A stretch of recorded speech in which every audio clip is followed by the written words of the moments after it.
In today's video, I'm going to teach you how to download Google Sheet as PDF.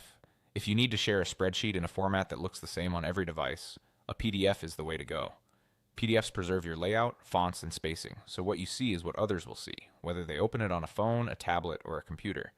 This is especially helpful for reports, invoices, or any sheet you're sending to people who don't need to edit the data. Start by opening your Google Sheet in your web browser and make sure the sheet you want to export is the one you're viewing. Take a quick look to confirm everything appears the way you want it to in a static document. Check column widths so your numbers and text aren't cut off. Make sure headers are clear and decide whether you want grid lines visible. Also, if you've hidden any rows or columns you don't want in the PDF, keep them hidden.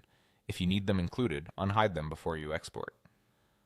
When you're ready, go to the top left and click File.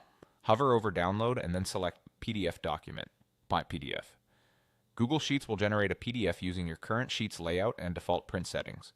Depending on your browser, the file may auto-download to your default Downloads folder, or you may see a Save dialog where you can choose a location and file name. Give the file a clear descriptive name so it's easy to find later, then confirm the save. Once the download finishes, open the PDF to review it.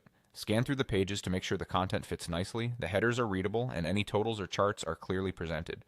If something looks off, maybe a column wraps awkwardly or a page breaks in the middle of a key section, go back to your Google Sheet, adjust your column widths, row heights, or zoom level for clarity, and then repeat the same download action. File, Download, PDF Document. Small tweaks in the sheet often make a big difference in the final PDF. Keep in mind that the PDF captures what's visible and how it's laid out at the time you export.